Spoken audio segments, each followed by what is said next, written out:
Byron. So I just told him, I said, dude, if you ever talk to me like that again, I'll choke you out. Thanks, Chris. Hey, it's the Renegade Report. I'm Francis Mayer, Sports Information Director for Bakersfield College Athletics, the greatest community college athletic department in the known universe, and a big part of that right now is men's soccer. Coach Byron, how are you? I'm doing great. It's good to have you on the show. Thank you for having me again. I know that I've put a little pressure on you this season. I wanted to know who scored the first goal. Maybe I called you on the phone a few times and wanted to know when that was going to happen. I know you need to sleep too, but I wanted to know when that goal was going to happen. And then I wanted to know about the first home game. But let's start with the first goal. How did that happen? Let's tell our viewers. And by the way, we haven't had soccer in almost 30 years, and we cherry-picked you away from a college in the Southland, didn't we? Correct. Yeah, I came from LA Mission College out in Selmar. I was there for 4 years. So, this was a great opportunity, and I had to take it. And it's a great place to work at. A lot of people everyone in the department is very supportive, and the interest has been great from the student athletes. As long as you keep the wins coming, Byron. As long as you keep no the pressure, wins right? No pressure. I'm kidding. Speaking of pressure, I had met you. You and I had actually done this show last year after they announced your hiring, and you're a nice guy, very personable. And, you're a guy I'd even hang out with, okay? But I crashed a men's soccer practice one day, and every coach at the college has a different coach deal, like the way that they address players, the way they go about motivating their athletes. And you may not know it, but this is Dirty Harry. Like, he's so calm and severe and serious. Like, if he came to my house once a week and was like, Francis, I'm going to tell you something. You need to be responsible for yourself. This house, do you think it will clean itself? No. It will only be clean if you take responsibility. My house would be clean all the time, dude. Can you just turn that on? How did you develop that? Like, it's interesting that you were talking about cross country earlier in the previous segment, because I was a runner in high school. 4 years I ran in college at a community college as well. I remember coming out to Bakersfield and running inside Memorial Stadium. The trip up here was kind of funny because we were in the vans, and somehow I fell asleep. The driver braked all of a sudden, and I was shooken up, and I almost fell off the seat at that moment. So I'll always remember that coming here when I was a runner. But I had a lot of good coaches growing up. My cross country and track coaches, I think they're the biggest reason of why I coach and how I am as a coach now. They were they were good with the student athletes. We weren't student athletes for them. We were people. We were like their kids. And let's be completely straight for a second. You were a community college athlete. I was a community college athlete. I saw high school as a place to meet girls, a place to connect with my friends and find out what we were going to do that afternoon. I didn't really think about taking classes that were challenging when you could take pottery, okay? Why would I take calculus? I used to look at people and go, really? Calculus? I guess that's your bag, dude. I'm taking pottery. I got wood shop this afternoon. It's awesome. But then the joke was on me when it came time to apply for colleges. Whoa. And I realized I didn't want to work in the mill like my dad and my uncle and other people. And so I went to a community college. And I think that a lot of community college athletes and students might have that in common, that they weren't maybe especially motivated. And there's all kinds of different people, but community college definitely helps you find yourself. It helps people of all ages find themselves. But you told me something interesting about the period of time you have with our athletes. It is brief, isn't it? Yeah, I mean, it's community college is a quick turnaround. Trying to build a program, trying to build a culture at a 2-year school it's difficult. It's difficult because you're pressed for time. You only have them for such a small period of time, and the percentage that comes back the next year is not very high. Not necessarily because of academics. It's just life happens, and they're in community college for a reason, and sometimes they need to get back on track in their lives. And some players just move on after 1 year. If we're able to find a place for them to go on and play at a 4-year school after just spending time with us for 1 year, then we're we're here for them. I mean, that's one of the things. If they're good athletes, if they're great students, there's a place for them at a 4-year level to continue playing the sport that they love. And I'm a believer that that's one of the reasons of why I'm here. We're here to help the student athletes move forward. No, we absolutely are. And like you said, there's a lot of life circumstances, and I host a show called Success and Equity on BCTV where we talk about underserved populations and different social and community situations that can lead to someone not being in a position to run off to college after they graduate from high school. There's a lot of people who contribute to their household finances. There's a lot of people who have maybe a parent who's ill that they need to help care for. And those are not obviously not every athlete that we have, but they are some of them. And the other thing is that it's a better economical choice, isn't it? Correct. I mean, it's if you're not ready to move on to a 4-year school after high school, then a 2-year school is the perfect place for you to continue your education, but also continue playing your sport. If you're a student athlete in high school and you're a good player, but you're not being recruited, you're not being scouted by 4-year schools, and you want to be a collegiate athlete, then a 2-year institution is the perfect place for you to go to at that moment. And maybe you're ready in a year, and then you get recruited, or it might take you 2 years to do that. But as long as you keep striving to be better as a person and as an athlete, then I think that any student athlete can move on to a 4-year school. And explaining that for just a second, there are athletes that in high school are not going to be recruited, or if their parents are in the financial position to send them to a D1 or D2 school, maybe they can get preferred walk-on status.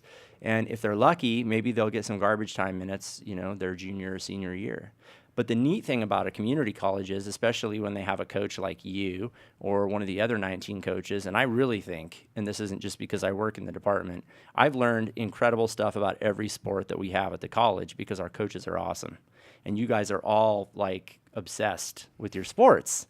But you or any of the other 19 coaches could teach an athlete who wasn't recruitable in high school that skill or a couple of skills that makes them a 4-year athlete. Do you agree?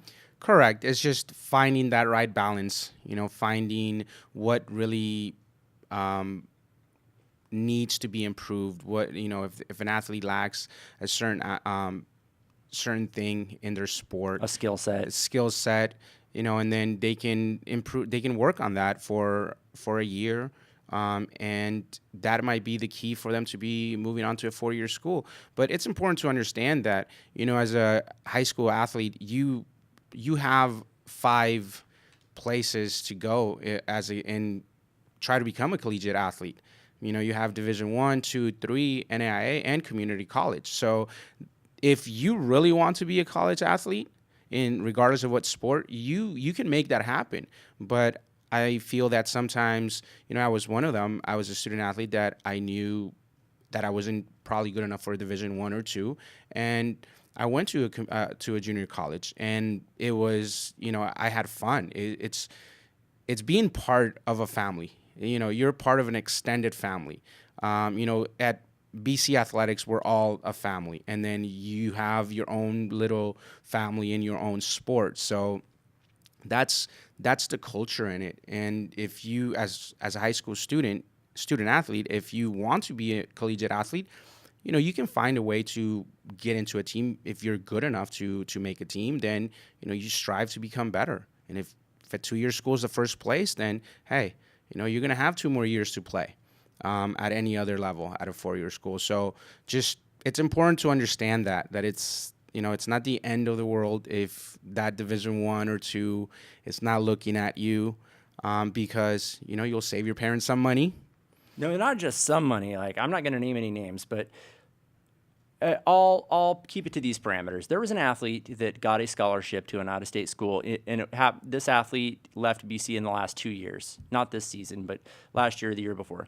And I remember talking to the athlete's parents at the signing ceremony, and we've had a lot of them, even in the time that you've been at the school. and said, hey, how much did your child save you by coming to a community college? And the parent was like, oh, gosh, we're filling out financial aid paperwork, even with the scholarship, okay, to go to this out-of-state school. And our child probably saved us about $50,000. I mean, it is a huge decision, right? Yeah, it could be a huge moneymaker. And if what percentage of student athletes do you think start as freshmen at a 4-year school? You got to be pretty special, right? You have to be very special, extremely special, and especially in soccer, because you might be a 17-year-old that's barely starting off and you're a freshman, and you might not see any playing time until your junior year. Some scrappy minutes as a sophomore, perhaps, but to go to a top program in soccer, in men's soccer, you have to be very special to be able to play as a freshman.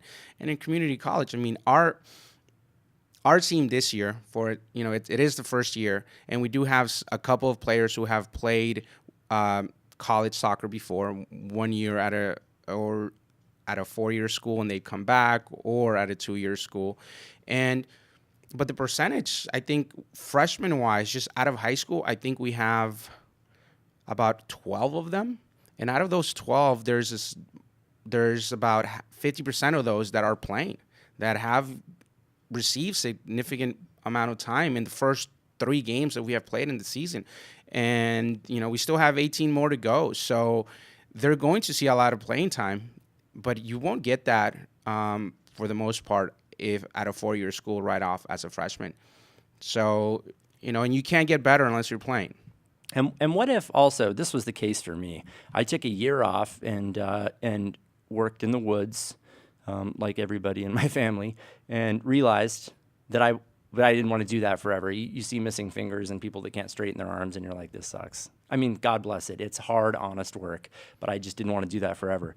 And so I didn't stop growing, though, the point of the story, until I was like 20. I mean, I wrestled 152s my last season in high school. I wrestled 174s my first season at BC. So, I mean, what if your body's not done developing, right? Correct. Like, and some guys will be like that. They won't be reaching their physical prime until they're 20 or a junior.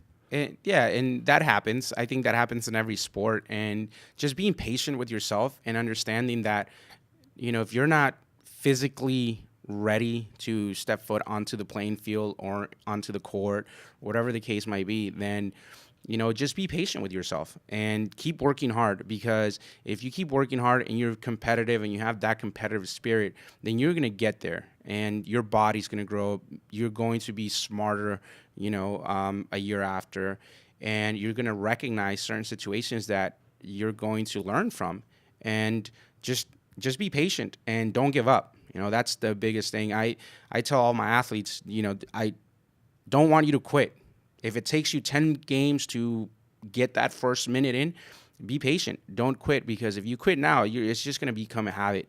And in life, if you start quitting, you're not going to give up if you don't get that job that you want. You're going to have to keep working hard and it might take you 5 interviews. It might take you 6, but you're going to get there. We're going to take a quick break, and we're going to come back and just for a few minutes talk to Coach Viren about the men's season. We spent some time talking about the philosophy of athletics.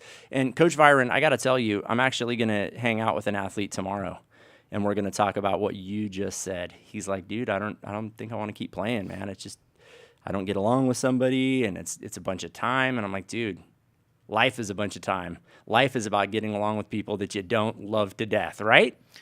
If you love the sport, you're going to put up with a lot of things just to keep playing that, especially in college. Absolutely. Don't go anywhere. We're going to come back and talk to Coach Viren, about men's soccer and the season they've had so far, playing under the bright lights of Memorial Stadium. And then, don't go anywhere. We're going to talk to the big kahuna, Coach Jeff Chudy of Renegade Football, up next. Don't go anywhere. There's more Renegade Report coming up.